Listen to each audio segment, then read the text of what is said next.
Hi guys, welcome back to my channel, or welcome if you're new. Today I'm going to be doing my September reading wrap up, reviewing all the books that I've read during September. Quite a lot which I'm happy about, and overall a lot of positivity which I'm also happy about. Currently stumbling over my words, I'm not sure if I'll get this act together. Right, so just a quick run through of the stats like I do every time during the beginning.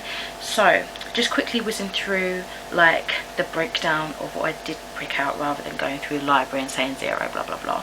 So ARC's NetGalley ebooks, I did 6 of those. I read 5 physical, and overall I read a total of 12 books, stories, whatever. Some of those genres included 5 for YA fantasy, 1 for genre / literary fiction, 2 for non-fiction, and all the rest just falls into like other category. I've currently made a spread for October, and it's all like new, and I'm trying different things, so hopefully these tallies will be a bit better the way I've broken it down, or I don't know if I'm going to include them or what, but we'll come to that when it's October's time and I'll show you what I mean. So in terms of reads for NetGalley, like net news and updates, last month I was on 23 out of 20, which is my goal for the year, to read some more NetGalley books because I keep getting like request happy. And so far now I've read 29 out of 20, which is awesome. This is how my pages read per day is looking, which is pretty good. I've yet to do the 30th because today that I'm filming this is currently the 30th and I haven't read anything yet, and I don't know if I will. So starting off with my first book, it's one of my NetGalley e-releases, and it's My Riot by Rick Spears and Emmett Helen, and the release date for this is the 20th of October of this year. So if I can briefly remember, I gave this a 3 out of 5 stars. It's basically sort of following the Riot Girl wave in the, I think it's the 90s. So we're following like the music industry in a way, about this girl who is breaking out of her structured lifestyle. She does the ballet lessons and things like that, but she wants to get more into music that she feels portrays her better, and it turns to be like, you know, the Riot music, rock music, that sort of stuff, and it's the formation of a band. So I found this fun. I enjoyed the like girl power friendship of it all, but it was just like mediocre for me because oftentimes I would get irritated at characters' behaviours. I didn't enjoy the ballet teacher basically endorsing and encouraging eating disorders, but I understand what that was trying to show. But I don't know, either it just didn't go deep enough for me, or it just wasn't my type of content. But yeah, this was a graphic novel, by the way. I just wasn't overly impressed by it, but it was readable, it was alright. So that's a 3-star from me. Then we've got one that I really disliked. This is another arc through NetGalley, and that is Corrupted Humours by Donald Friedman, and I gave this a 1 star. The release date of this is 29th of August 2020. So I honestly have no praise for this. It's a bit of a confusing one to explain because I felt confused whilst reading it, and again, maybe that's just the literary content that it is, but yeah, it wasn't for me. So it's basically about the investigation of this doctor who basically blew up in surgery, and everyone's trying to figure out like who is to blame, how did this happen. He was having a polyp removed from his colon, and he just exploded. It kind of makes sense as the story unfolds as to how this happened, what happened, and why. It makes more sense in that regards, but it just wasn't very interesting. The person that was like the narrator that we was reading from also seemed to be a writer, so every other chapter you'd have like a random like chapter of the book that he was writing, which you slowly realise, well, but I slowly realised was sort of connected, like in terms of characters and people that he met, of the real life investigation. But it just, I didn't see the point for it. Utter confusion, honestly. I found nothing of interest, entertainment, or pause for thought. It just was void of all that for me, unfortunately. I was honestly left with the feeling of, why did I subject myself to the torture of reading this? That's how bad I felt. And I actually thought it was going to be one of the first books that I actively DNF'd, but for some reason and somehow through divine intervention I pushed through it and I kind of regret that choice. So yeah, I personally would not recommend. Maybe look at the synopsis a little bit more and see if it sounds like something you'd enjoy. I almost feel like someone within the medical profession and that can understand the nuances and maybe that humour would appreciate it more. But reading this I was just like, but why? I don't get it. Why does that connect? It doesn't. And when things did connect I was like, what's the point? So I didn't enjoy that book at all, unfortunately. Then I read Ever After by Olivia Vieweg.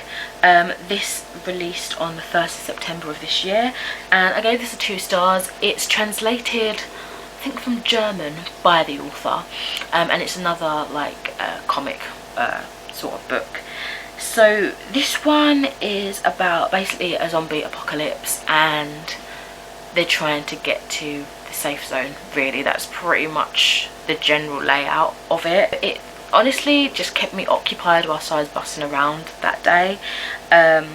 Beautiful scenery illustrations, I really did enjoy those, and I think the translation from the German by the author was nicely done. Like, it wasn't, you know, blocky or anything like that. It was very smooth, but honestly it just won't stay with me for long. Even trying to muster up the image to describe it in some way for you here today, I'm struggling. Like, it is foggy.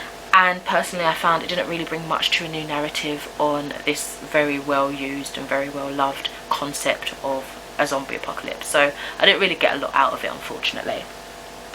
Then on to some physical books. I read The Voice of the Gods by Trudy Canavan. This is the 3rd and final book in the Age of the 5 trilogy, and I really adored this. Every time I want to talk about it I kind of forget the synopsis and forget what's like spoilery and what's not. So let me just pull up the synopsis for the first book on Goodreads, but just so you know, I gave this a 4 out of 5 stars. Okay, so the first book synopsis says, in a land on the brink of peace, watched jealously by a ruthless cult from across the sea and beset by hidden enemies, 5 extraordinary humans must serve as a sword and shield of the gods. Araya is one. Her heroism saved a village from destruction. Now Araya has been named Priestess of the White. The limits of her unique talents must be tested in order to prove her worthy of the honour and grave responsibility awarded to her. A perilous road lies ahead, fraught with pitfalls that will challenge the newest servant of the gods. An enduring friendship with a Dreamweaver, a member of an ancient outcast sect of sorcerer healers, could destroy Araya's future. And her destiny has set her in conflict with a powerful, mysterious, black-clad sorcerer with but a single purpose, the total annihilation of the White, and he is not alone. It's an epic kind of adult fantasy, and I really overall enjoyed the series. So it had been quite a few years since I dived back into this world, and I thought I need to read this sooner rather than later, otherwise I'm just going to completely forget everything. And I did worry that was already the case, but thankfully it didn't take me as long to get into as I expected it to. You know, to remember all the characters and the plots and the settings and stuff like that. It just felt so familiar, which I was really happy to discover. The progress of the whole story and the plot obviously coming to a head and completion was very slow and gentle in movement, but it didn't feel like insubstantial or anything like that. It felt like things were done with purpose, and it was all building up to this greater outline, I guess, or this greater climax. I found that it perfectly delivers political and religious war related tensions, as well as like character motivations and why they were doing this and how it was linked to the bigger plot, and it was just generally a joy to read. So if you're looking for a adult fantasy that you can really sink your teeth in, that's a trilogy. It's not too long, too short. I definitely recommend this. It's slightly an older series, but it has some great stuff in here. So back on to some ebooks. I read Alone Together, Love, Grief and Comfort During the Time of COVID-19 by Jennifer Haupt, and the release date of this was for the 1st of September, and I gave this 4.5 out of 5 stars. So this is basically a compilation of short stories, essays, poems by a load of different authors, including Jennifer herself, as she's edited and like put these all together. As the title says, reflect on the COVID-19 situation and how people have been coping and staying connected even though we're apart, which I thought was a really lovely thing to do. It kind of reminded me of Thank You NHS, which I've still yet to read, but the idea of having all these like celebrities and authors writing something thankful for one purpose, but this is more about the bigger plot of the COVID-19 and how it's hit people and affected people differently. So I'm glad that I read this whilst we're still pretty much in the pandemic, as I feel like I got way more out of it than if I was to read it like in like next year or years to come, you know. I think I pretty much enjoyed all of the essays, poems and all of that, etc. And a few favourites were Beautiful Boy by David Sheff, Skin by Paulette Perrac, and Today When I Could Do Nothing by Jane Hirschfield. In my Goodreads review I've included a load more in case you're looking for some favourites to see other books that they've done or stuff like that. I would say as well, for the average consumer perhaps, it is very readable because of the layout style, where we've got essays, we've got short stories, we've got poetry. It reads very well, and you can easily do just another, like it's so very Moorish in that layout. I do think though the reading experience would have been greater still if I'd have read it over a course of a week or something. I banged this one out in like 2 days because I noticed my NetGalley copy of it was going to expire, as a few of others did, and I didn't get to them in the end, so I felt kind of rushed, and I read this like after work following into the next day. I took it to work for lunch and then finished it at like midnight that day. So continuous reading, I felt like it sometimes like blurred into one and blended a little bit, even though they're all so distinct of course. But yeah, I think I would have gotten a little bit more out of it had I read it over a slightly longer period of time. Next up, I finished Educated by Tara Westover, and I gave this one a 5 out of 5 stars. I actually have a reading vlog that went up just shortly before this video, and I am talking about this as well as quite a few of the other books I'm about to mention after this. So if you do want more like real time, in the moment reading, not really spoilery at all, and if it is spoilery I'll let you know, then do check out that reading vlog. But in case you don't want to watch that and you just kind of want everything now and here, I will give those reviews, and I do apologise for any repetition if you have already watched that video. But I had an e-copy of this through NetGalley. The release date was the 20th of February 2018, so I obviously put my review on NetGalley as well, but I have my own physical copy that I was reading from. I was originally going to read the ebook copy at work and then the physical book at home, but I just didn't get around to it. I already had a different book that I was reading for work, so I was like, nah, I could just do this at home and be fine. So yeah, 5 out of 5 stars. This is basically the memoir of Tara Westover, as she grew up in a very like fundamental Mormon household. You learn pretty much early on, if you didn't get it already, that she grew up in a house of pretty much toxicity, abuse. There was a lot of untreated and unrecognised mental illness in her upbringing regarding her father, and some of her siblings and stuff, and even her to an extent because of being subjected to all of that without any intervention. And it's basically how she managed to get out of this without any actual education and go on to get a doctorate, and get like degrees and stuff and PhDs later on in life. And yeah, it was amazing. I felt like it was a very powerful story, a very important story, and it left me absolutely amazed. I feel like I've come out of this with great admiration and respect for Tara Westover for having lived this life and coming out of it on top of things, because I know a lot of this would have crumbled a lot of people, and she does have many fallbacks in this. She does have many times where she's like, what's the point, I might as well just stay in this toxicity. But she persevered and kind of sometimes used it to push her on further in life and almost prove that upbringing wrong in a way. You see a lot of battling in here, which is hard to read, but eventually she comes out with an amazing life, and it's just amazing. Overall, I feel like I just got so much out of this, and I'd be recommending it for many, of course. I will say that a sudden scene described regarding animal cruelty really affected me, which is difficult to say because obviously a lot of the content in here is very traumatic, especially that it was subjected to a child, and she thought a lot of this was normal until she kind of widened her bubble and learned more worldly things.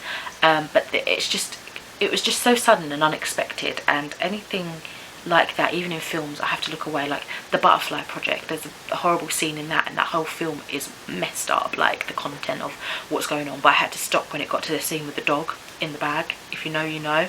And I haven't watched it since, so I don't know how it ends or anything like that.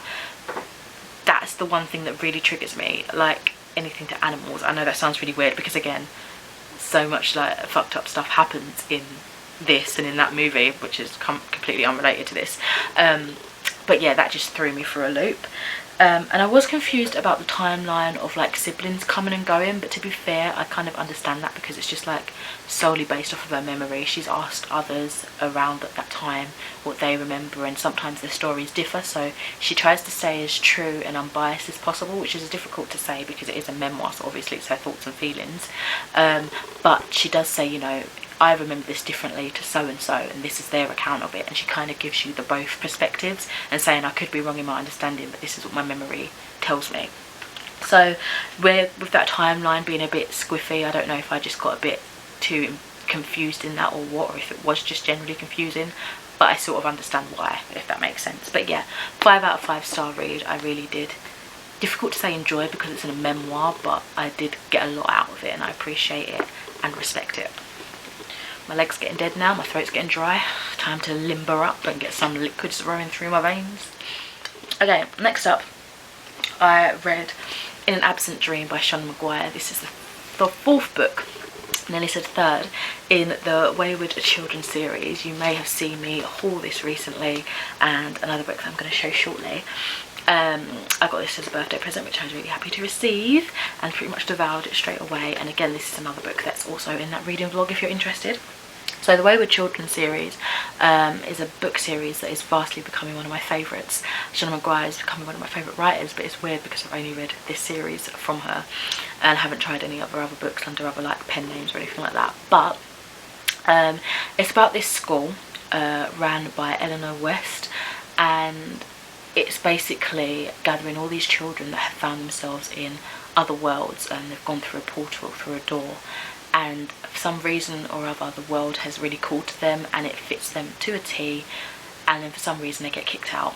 And it's about them being collected and kind of going through that grief of why have I left, like I need to get back. And sometimes their doors come back, sometimes they don't, and it's kind of just helping them to cope and always hope that their door might eventually return, as well as giving them an education and a place to stay for people that understand what they're feeling, because a lot of the times they come back to this real world or this reality that they were born in, and their family and friends don't believe them, they think they're crazy. And I think Eleanor West seeks these children and seeks these stories to kind of be like, we've got a school, a facility that can help them, but really they're all in on it and they all know, they understand that these portals really do exist to other worlds that suit your character and your taste and your lifestyle and will make you happy. So yeah, this was the 4th one.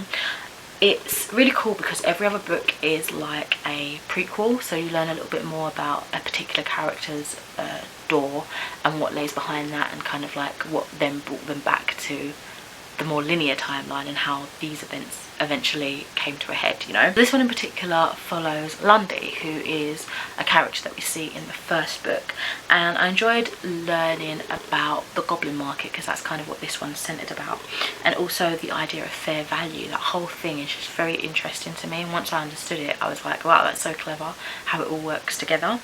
The inclusion of illustrations in this really helped to get a visual idea of kind of what Maguire has going on in her head, what she's thinking and feeling, and kind of giving a depiction of these places that she's creating that you're reading on the page. And yeah, the logic of the goblin market itself is so intriguing and clever, and magical as well, but it's also very sinister, and you kind of realise that the doors themselves are quite sinister because really they do lure children, and it's like, well, why are they luring children, you know?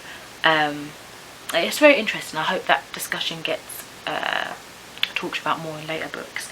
A few things I didn't enjoy about this as much is the few plot points were predictable as I came to understand the idea of the goblin market and fair value. Things were a bit more predictable, and I was like, okay, that's going to happen, that makes sense for this to happen next, and then it happened. I'm very annoyed to see that we didn't get a lot of the action that Lundy had to make her come out of the door. So you learn very early on that with the goblin market the door will appear quite a few times, and so the story is basically Lundy going back and forth to make sure she's sure that that's where she wants to be. But whenever she came back to her regular reality, like our normal Earth, it was from this dramatic like episode that had happened, but you'd never know, like you'd never be given the depth of that story, you'd never see it, you just briefly get told, oh, and this person did this and so she was sad and returned, and it was like, yeah, but I want to know, I want to see that story, I want to see that battle that drove her back, and we didn't get that, and it just felt like you were hinting and teased at it, but you never actually got that, if you know what I mean. And lastly, there's a very specific part that I'm trying to be very coy about because I don't want to spoil anything. But there's a recovery after a debt consequence, and it felt too easily recovered for someone that hadn't had that before. So I feel like that should have been more of a dramatic point to play out than it was. It just makes it that little bit less believable. And I mean, it's a whole fantasy story, but the whole idea feels very, not scientific, very like it could happen, and I know it can't happen, but you know when you just let your mind wander and you're like, oh, actually, yeah. So it just kind of took that away a little bit because it just didn't realistically make sense in that way. I don't know, I'm thinking too much about that one, so let's move on, shall we? Okay, next up I finished what is definitely another favourite book of this month, and that is The House on the Cerulean Sea by T.J. Klune, and this released in the 17th of March 2020, and I gave this a 5 stars, and this was absolutely amazing. I think to give you a better understanding, I'll read you the synopsis for this one, just because where I'm so excited and happy about it, I don't want to spoil anything. So let me just get back Goodreads and I will find the synopsis for you guys, which is right here. I feel like everybody knows about The House of the Cerulean Sea because so many people were talking about it when it was released, and I'm definitely late to the game. But it says here, a magical island, a dangerous task, a burning secret. Linus Baker leads a quiet, solitary life. At 40, he lives in a tiny house with a devious cat in his old records. As a caseworker at the department in charge of magical youth, he spends his days overseeing the well-being of children in government-sanctioned orphanages. When Linus is unexpectedly summoned by extremely upper management, he's given a curious and highly classified assignment: travel to Marseilles Island Orphanage, where 6 dangerous children reside. And I don't want to tell you what those children are because it's fun to learn about it. Anyway, he must set aside his fears and determine whether these children will bring about the end of days. It's an amazing, fun story with some awesome, like, moral points to learn in there. I just thought it was an absolutely beautiful, wholesome story. Very whimsical, but also quite humorous as well. It kind of, like, as I was coming to the end, it kind of reminded me of the narration for the Nanny McPhee movie, but a little bit more like cussy. So it's definitely, it confuses me. I'm not sure if it's YA or adult. It mostly feels YA, but there is a bit of swearing in there, but not anything too crazy. I don't know, it may be the older side of YA. I don't know. I can't even remember what the age group of YA is now. I feel like I'm too out of touch. But yeah, it was great. There was conversations on prejudice, which was moving and heartwarming. I loved all the characters, especially Linus himself, and seeing him have these different kinds of loves bestowed upon him, like platonic friendship kind of love like familiar, like family love, and romantic love blossoming. I thought it was so beautiful to just see him grow as a character, and also I really adored Lucy as a character.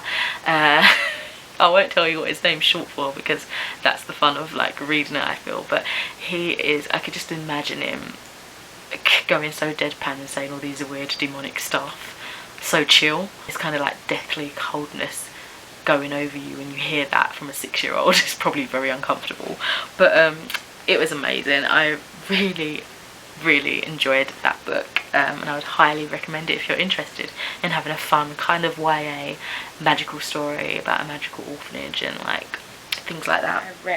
After that I read and finished Come Tumbling Down, which is the 5th book in the Wayward Children series by Charlotte Maguire.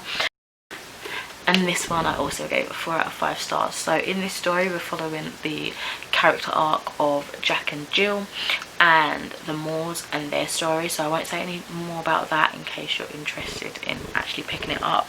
But I love the kind of work your way backward storytelling approach that Maguire sometimes implicates. It kind of unravels the bigger picture altogether in a really fun way, and you kind of try and guess how some of these things happen. And as I mentioned, the last book got a bit predictable, but it wasn't so much with this one, which I really liked. I feel like this is definitely my favourite Jack and Jill story arc. If you watched my reading vlog that I keep mentioning, sorry, you would know that it's not that I don't like them as characters, I just find their door and their world to the Moors just very depressing, and it leaves me feeling like I've given too much of myself over to the story. It just drains me a little bit, but I enjoyed this way more out of all the story times that we've had with them, and I thought it was an excellent closure to their story. I feel like although there was a lot of setup to the kind of big action, big adventure, I feel like it was all very worthwhile, and I enjoyed how it was kind of strategically placed and dragged out, if that makes sense. And as for the con, I've already really just kind of touched on that. I just feel like, although it's probably the point, the Moors and their world is just so bleak and dry that it just makes me in a bad headspace a little bit, honestly, and I have to feel a little bit more, I have to like watch something to chirp me up afterwards, because it just leaves me feeling like, ugh. I think I'm definitely more drawn to the colourful candy kind of worlds that we have seen in this series. So after that, I wanted to read a few more Tor Publications, as I think they might be a favourite publication for me, what with those, and I just want to test out what other stories they had, because I don't think I've got any other Tor publicated books, but I want to sample some more of the content that they bring out. And so I tried some of their original content, their short stories they have free to read on the website, and the first one of those that I checked out was Solution by Brian Evanson, and I gave this a 4 out of 5 stars. And this one was really interesting. It's basically this man that's trying to survive and help humanity, because global warming has gone so far that we're looking at other routes of how to survive as a species. And it's really interesting because it takes a really dark turn on that, and almost like to see how far he's willing to go to save humanity, and that it actually is not in league with the devil, but it's something that would shame the devil himself, I think is the phrase that they used in the caption there. And it was really interesting. I felt like it's a story I'd definitely be thinking about for a good while, and it definitely gave me a lot to think about in terms of like how far science can go, and possibly how far it's already gone, but are they willing to tell us, the general public? I don't know. Conspiracy theories, who knows? I don't know. And yeah, it takes the topic of climate change, and it excels in a way that is extreme enough that it's an entertaining read, but also not too extreme that you could think, this might be plausible, this maybe not in these exact terms, but it's something that could be an experiment that happens, you know what I mean, and possibly has happened. But yeah, I really did enjoy this one. I'll be looking out for more from this author, and it's just solidified my liking even more for Taurus Publication. So to continue on with that trend, I read Hearts in the Hard Ground by G.V. Anderson, and I gave this one a 3 out of 5 stars, which I still enjoyed, but not as much as the Solution story I read. And this one is following a lady who recently has lost her mother, and she moves into like a smaller house, and she's just kind of going through all this grief and all these thoughts and feelings, but as well as that, she's finding the house that she's moved into to be haunted, and there's a lot of conversation with that and how it helps her and how it affects her as well. So yeah, I'm glad it didn't trigger me as much as I thought it would be, because it is a beautifully sad like ghost story. It dives straight into the human psyche, with the kind of ultimate question being, am I kind? And it takes that and kind of explores that to a level. It's really inspiring actually to see how our main character struggles with the loss and grief and the guilt associated with the loss of her mother, and how she kind of transformed to reach for the pleasurable moments of life and that full enjoyment to kind of make the most out of the life that she's got. And I also really enjoyed exploring the house's ghosts and why they were there and how they changed the course of the story as well. Unfortunately, I just didn't feel a lot for it. I didn't have, although I'm happy I didn't get triggered, I feel like it's a drawback that I didn't have a very strong emotional connection to the story, because I felt like I picked this one because I thought I would, if that makes sense. But yeah, I didn't get the emotional connection that I would have wanted, but it was still a good read. And lastly, I read the sequel to If You Come Softly, and that was Behind You by Jacqueline Woodson, and I gave this a 5 out of 5 stars. I finished this last night actually, and it was amazing. I'm still thinking about it. So if you don't know, If You Come Softly was written in like 1996 I think, and it was basically a Romeo and Juliet retelling. So you know from the get-go one of the characters are going to die, or one or both of the characters are going to die or whatever, and so it makes it more heartbreaking as you read on, and you learn to love the characters of Maya and Ellie. So they're a interracial couple, and at that time I think they're facing a lot of like racism and like the thought of, is this right, is this wrong, should we be together, all that sort of stuff. And yeah, so death happens, and I just found in the last book it was just so abrupt, and I was like, I don't have this closure. And I think I've spoken to you guys about it here before, like I don't have the closure. This one, I'm so happy it was written, I really am. I got the closure that I needed from the first book. I felt it was beautifully presented and it gave me what I needed. I really appreciated all the different perspectives that we had in this, and I was shocked to see one perspective in particular, but it was beautiful. It was so beautiful, and it made the loss of the character in the first book so much more painful, but you could see how much they were appreciated and loved, if you know what I mean, through seeing this pain in these many different perspectives. It just made that a little bit more harder to swallow. And I guess on a personal level, it actually gave me some lovely and deeper things to think about for my own personal grief. And I was thinking about afterlife and all these different things, and in fact the day that I'm thinking of uploading this, if I have uploaded it should be the 3rd of October, it would have actually been my mum's 60th birthday. So yeah, it made me think about a lot of stuff. And there was a really lovely line. I was on the phone to my counsellor today and I mentioned this actually, and it was a line that was like, the ones you love, the ones that you truly love and lost are never really gone. They're in the whispers of the wind and the rustling of the trees and like beautiful things like that, the shifting in the snow, things like that. And I was just like, wow, you know, when something just touches your heart so deeply and you just sit there almost like mind blown, and you didn't realise that you needed to hear that or read that or whatever, and it was just perfect timing. So with that said, I think that wraps up this video. Thank you so much for watching. Do let me know what you read during September, if you have any recommendations, probably like based off of the books that I've talked about today, or if you'd like to try them now that I've spoken about them or whatever, then do let me know, and I'll speak to you in another video soon. Thank you for staying with me for a little bit. Bye.